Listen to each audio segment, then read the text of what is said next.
Well, hello and welcome, everybody. So, yes, the title is correctly.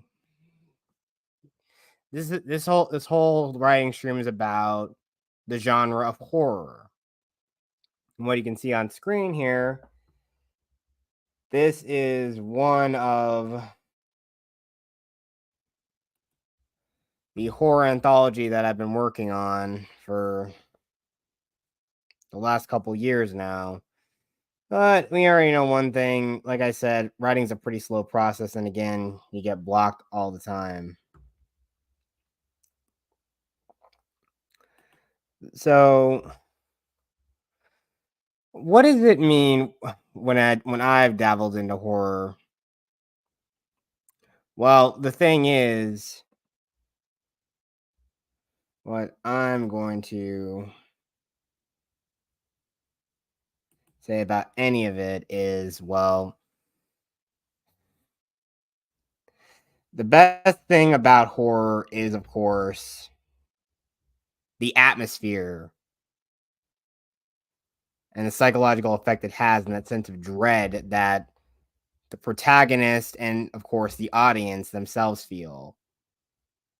And I'm looking at this from purely from the literature standpoint. I mean, horror films, they kind of cheapen the feel. I mean, you are visually seeing it on screen, but when you're reading it out of a book, you can only just imagine and play the entire scene out in your head. Or at least if the story is written in first person, like it is with Shadows of Priestfield here, it actually, or at least, like, again, all of these are written with the title Shadow of in its title. The first one was called Shadows of the Dark Mansion. And of course, as you can tell by the term blood eclipse, this pretty much refers to a lunar eclipse that happens in the story. And it's the rising action. Now, again, this takes place roughly 2 years after the events of Shadows of the Dark Mansion.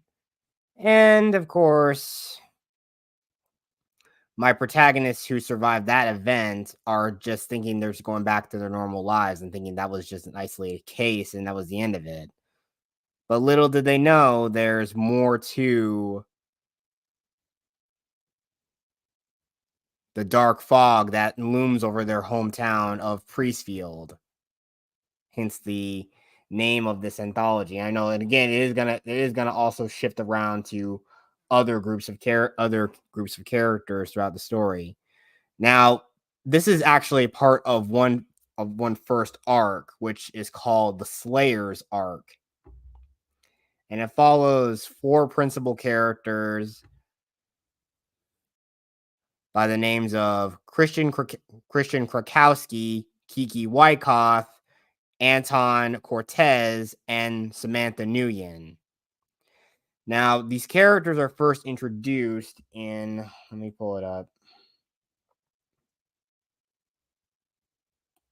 if I can find it, right here.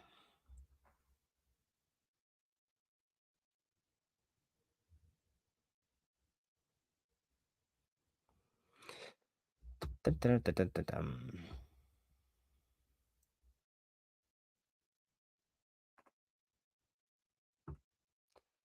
dun. Sorry, it's taking a little bit to load here.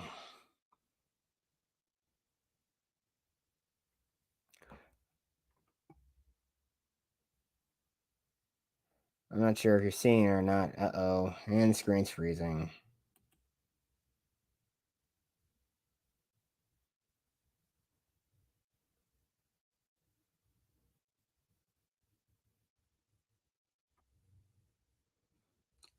Sorry, it's just taking a bit for it to load up. Guess I got too many programs running in the background.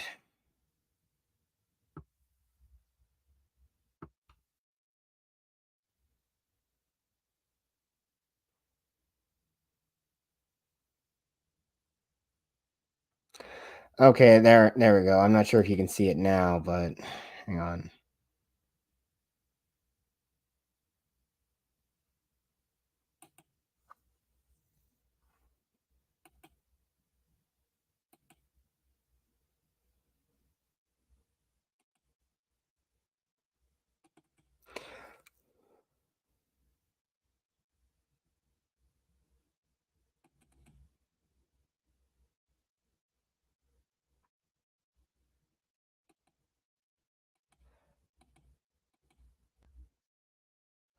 Okay, okay, it may be popping up on your screen on the screen now.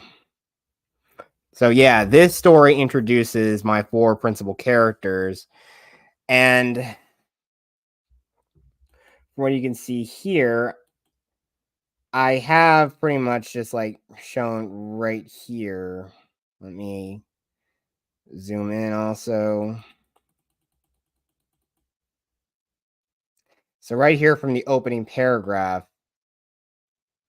this character here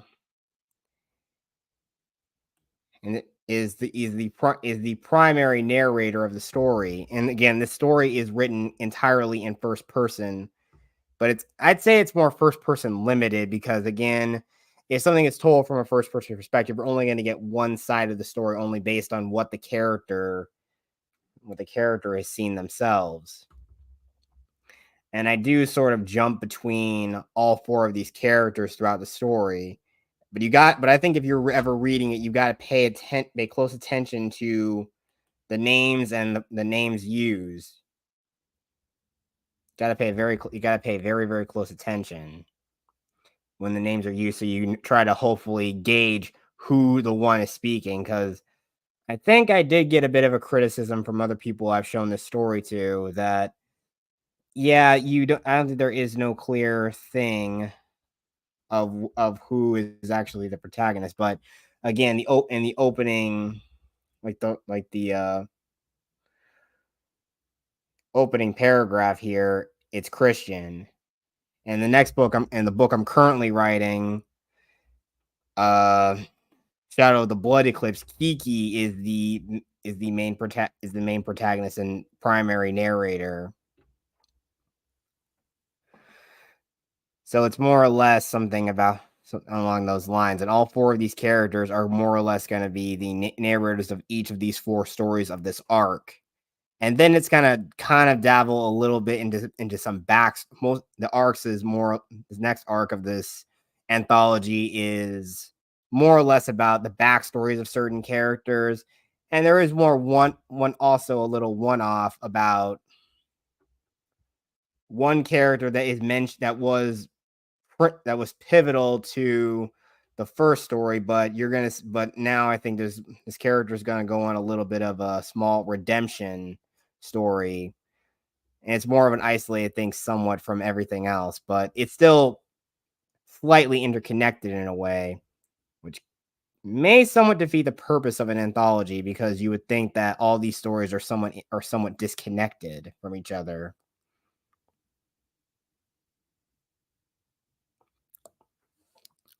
But maybe then again, I don't really know the term very well.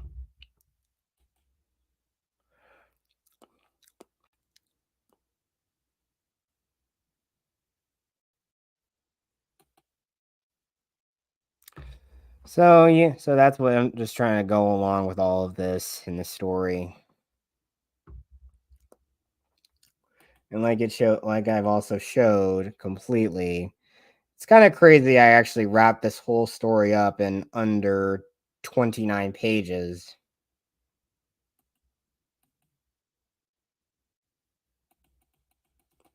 And I even went for like the font style to be Franklin Gothic. That's what I think it is. Just look at that font.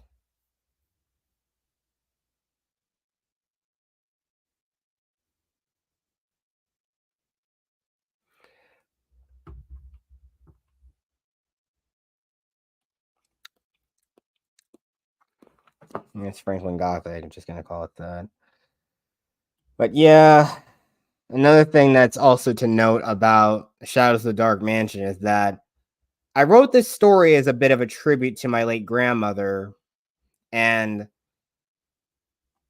the plot around the story and the central conflict around it is pretty much kind of centered around Christian's elderly neighbor who he had a pretty close relationship, almost like a grandmother.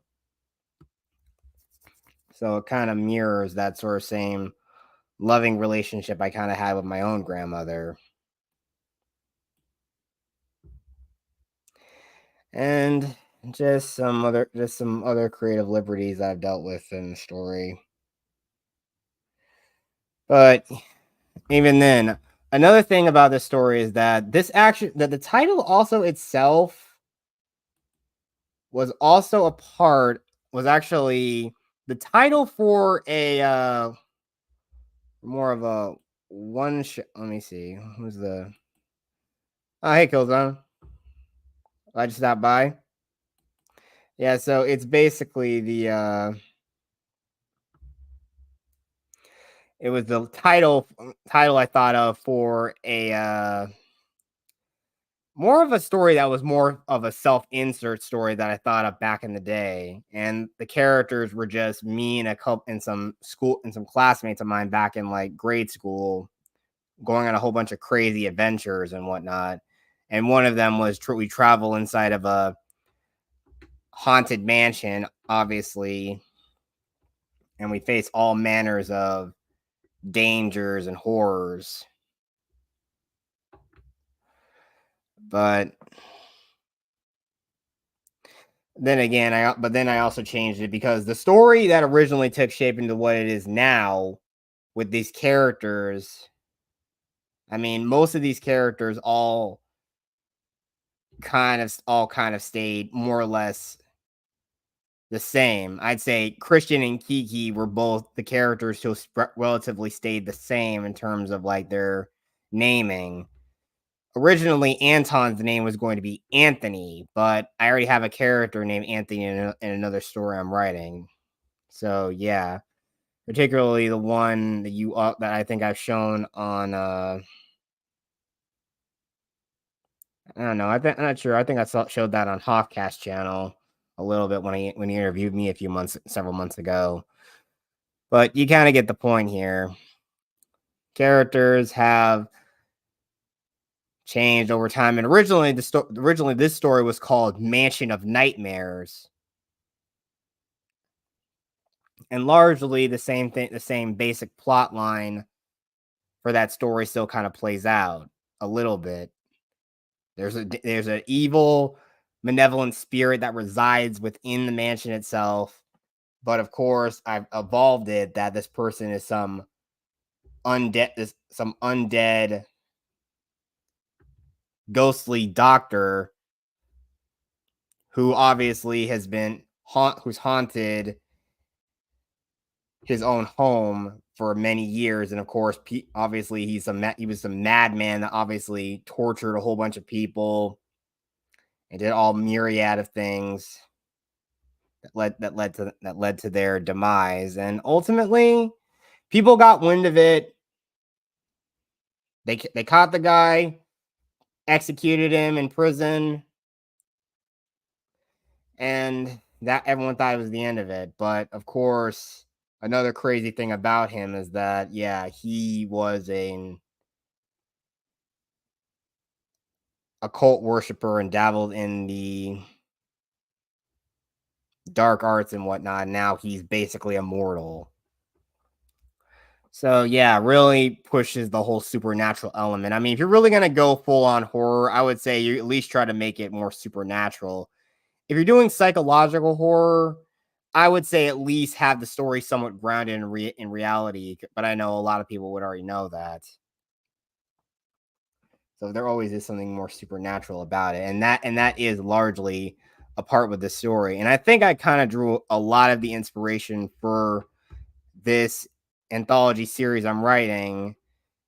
I kind of based it on the World of Darkness. If anyone who's a horror fan is aware of that particular like role playing game, and of course you have like the video games Hunter the Reckoning, which is also more or less which is also based around the World of Darkness with the whole creeds, things like Defender, Avengers, Martyrs, Judges, so stuff like that. And of course, characters go on their little journey, but I still think one of the most prolific characters is, well, I think you kind of understand somewhat of the tropes with some of these characters. Oh, hey, well, Gregor, glad you can make it. So the thing with these characters is that you have the tough headstrong guy, you have the non-believer who kind of thinks the protagonist is a little cuckoo. You have the one who's the shy and most timid one of the group and probably would be afraid of their own shadow. And you have the more headstrong girl character that is obviously trying to keep her safe. And that's more or less where a lot of these characters fall into. Kiki's the shy, scared introvert. Anton's the non-believer, but the thing that's a good quirk about him is that he actually is into horror movies. And of course, Samantha's the headstrong, tough girl, and that's largely where all these character archetypes are. And it really brings a lot of nuance, emotion to everything, and it just really falls really good into place in how these characters interact and how the story involves and changes them after the story is over. So it's not really something where not really potentially people die more or less, but the person involved in this who does die is was pretty much already at was pretty much already in old age as it is. And there was obviously a lot of things that surrounded this town's history that is shrouded and it gets more involved as these next stories will progress. And ultimately it's going to end with something far more darker that probably could be world ending, most likely. And that is primarily how I plan to have this story go. And there are going to be of course there already are other antagonist characters. Some of them will be reoccurring, other ones will be kind of one-offs. But namely these villainous antagonists will return in some shape or form. And even then, you might even get to know more about them. You might even see an origin about some of them, or at least a couple of them. So yeah, it's really crazy thing I'm cooking up with this whole story. But as I've stated here, I just want to let everybody know this story is effectively complete. Heck, I even teased it on my Instagram, and I even showed more, which is something I think I should do more of on my Instagram. Just at least tease some of the stuff I'm working on, at least.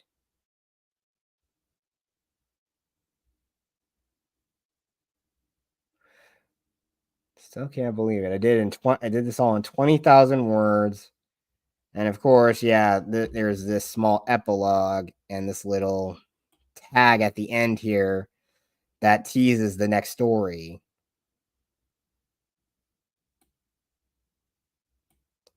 So it really is kind of chilling in a way. But like I said, though, I don't know what kind of means I have to try to get this story published. I don't know how I'm going to do it, and I just you're not really trusting. I'm not really trusting of a lot of people in this day and age when it comes to like really showing off what I'm doing because we already know that there are obviously those people out there that will say, "Oh, there will be some things you probably need to change or something like that." But it's just sometimes you really have to have actual unique creativeness. But there's always that problem when you have to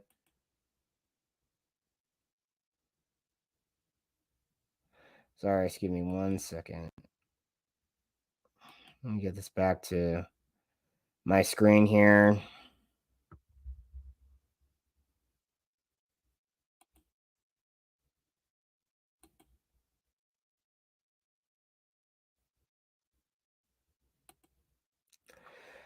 All right, just give me a minute here.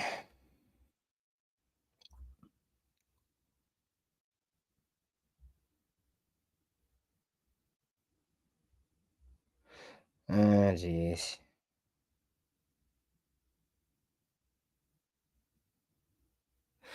Uh, StreamYard really does not know how to work properly. It really doesn't. It did properly.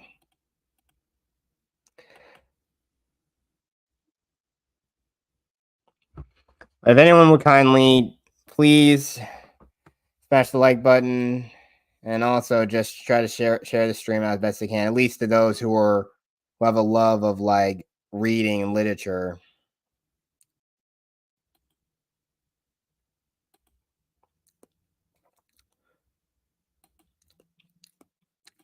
Now let's get to where I left off. I know I did this type of stream as a test run on Twitch, and well, I'm not sure really many people showed up, but it'd be interesting to have a lot of people watch. But I don't know if anyone really ever likes to sit here and watch somebody just typing out on a screen multiple times. But I just try to do my best. I'm just trying to show people what I love doing.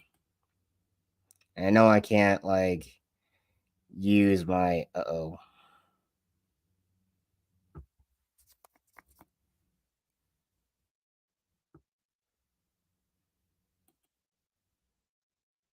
I wish you could use music, but I'm just gonna listen to whatever I can on Spotify.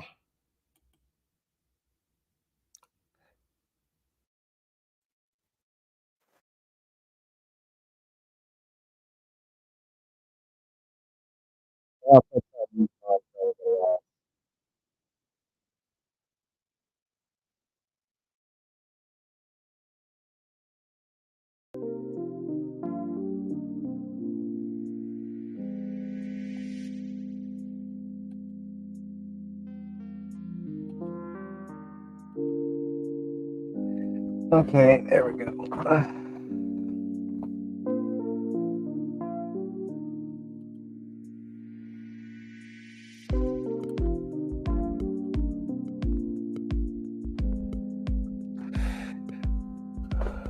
Suspicious area backstage. Area backstage.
All right.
Feel of their spines.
Mm.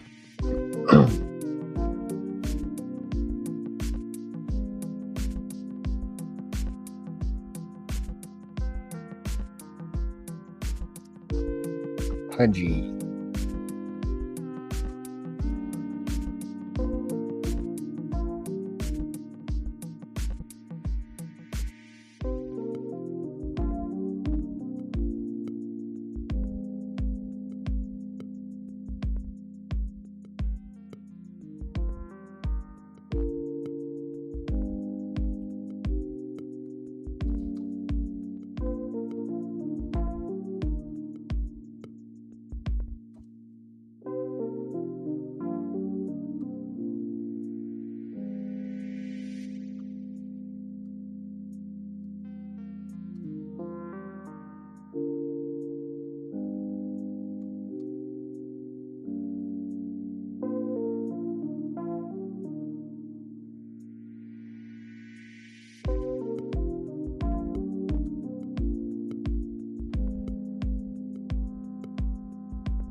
But okay, but here as I'm writing here, I think I already also did note that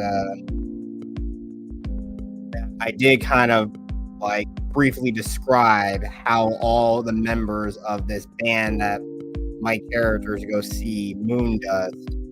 But the thing about them is that again, they're tied to the central conflict of the story because, well, the truth is they're not who they seem to be, and the lunar eclipse that happens in the story obviously sort of like gives rise to the truth about what they are.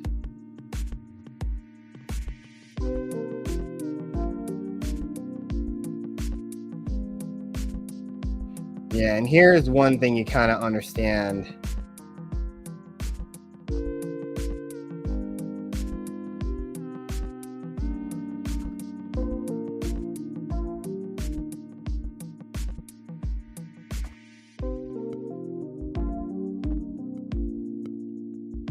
You kind of understand a little bit about who this guy is.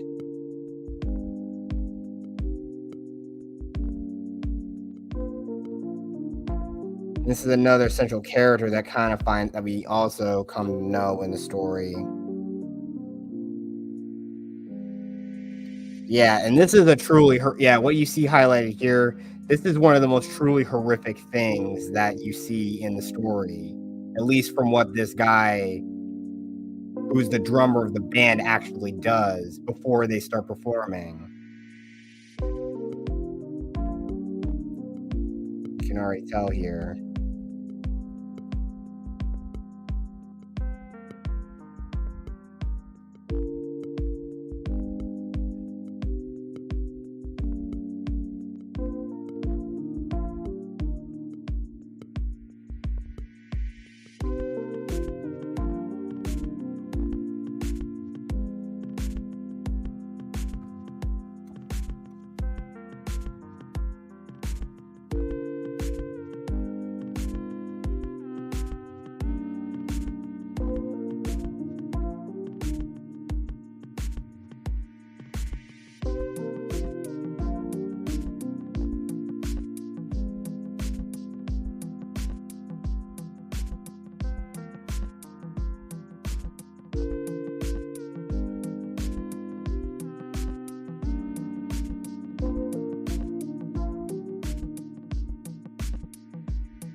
Yeah, and this when you're gonna find out even more so here, I'll try to find it. This thing here.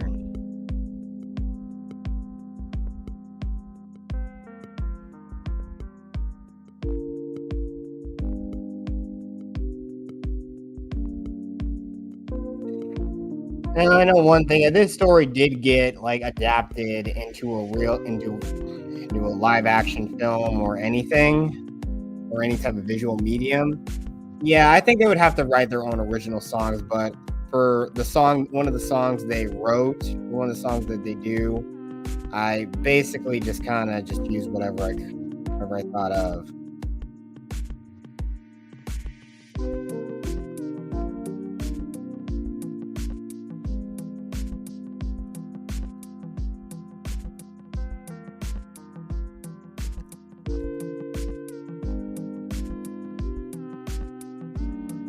See?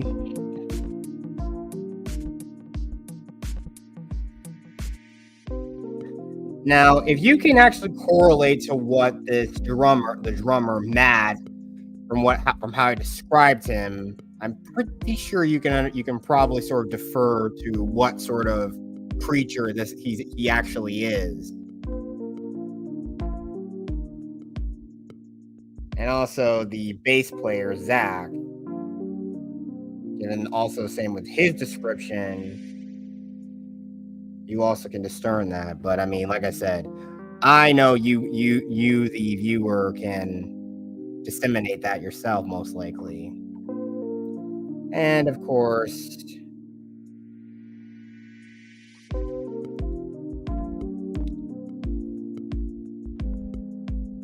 Heidi, who is the electric guitarist of the band, the lead guitarist.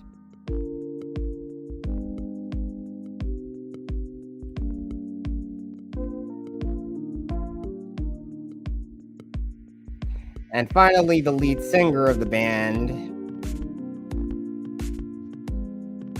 this chick Ginger. Obviously, you can also see another. You can also probably correlate to what that one is, what she really is.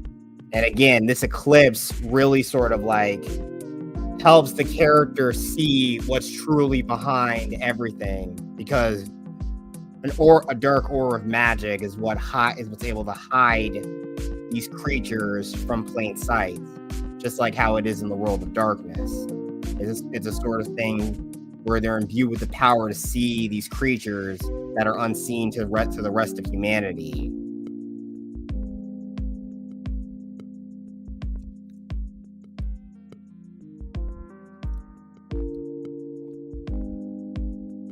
And even then, there's another, like, at least from Christian's perspective, I would just sort of jump back to him for a little bit.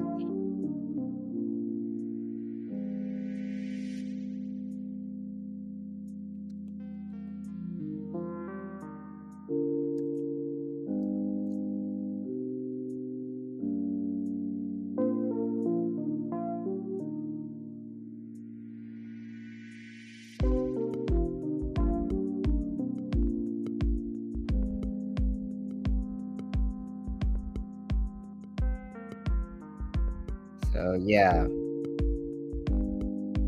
these characters truly these this band is truly evil.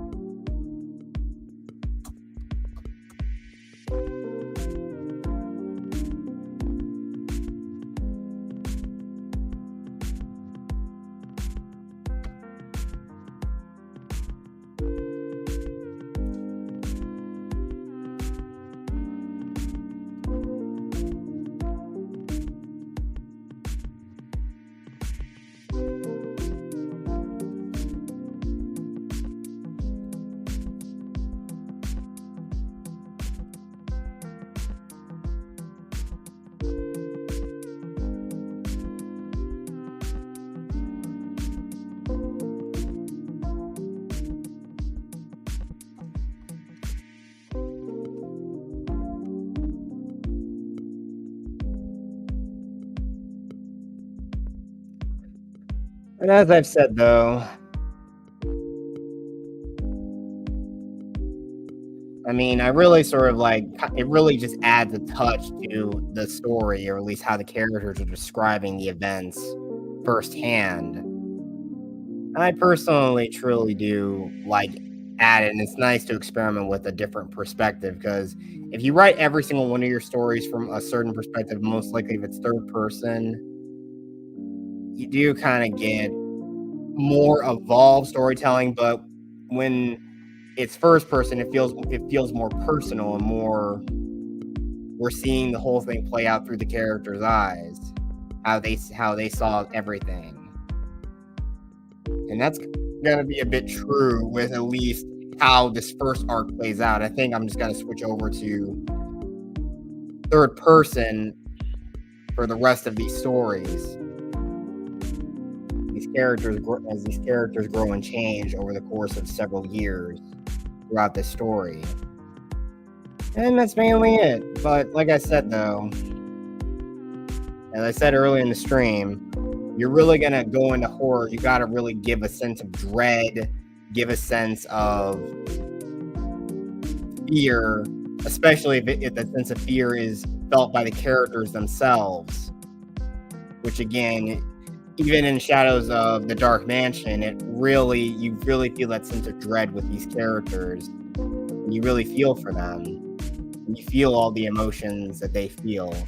And that's what I really like about it. I mean, if you really are trying to incorporate that into a horror story, it really can enrapture the reader. And that's what I hope this is going to do when it inevitably does get published.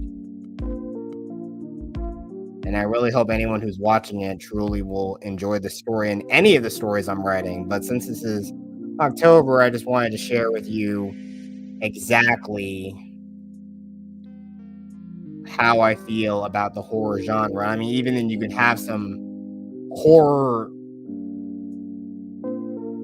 scenes in non-horror stories, and I think I even have a few of those in other things like Adam I showed. And I also did show Adam on Hofcast, so there you go with that and take with that as you will. But overall, this story is truly scary. And I hope really more or less someday all of you will hopefully come to enjoy it. So I've talked enough for now. And yeah, I really hope that you enjoyed this time and hearing my opinions on how I see the horror genre. It may not be the most evolved form of it, but at least I try to give my 2 cents on how I perceive it, at least. But yeah. But thank you all for tuning in. I'll see you guys next time. Have a happy early Halloween and just have a happy October, everybody. And may God, the force, and the power protect you always. See you next time.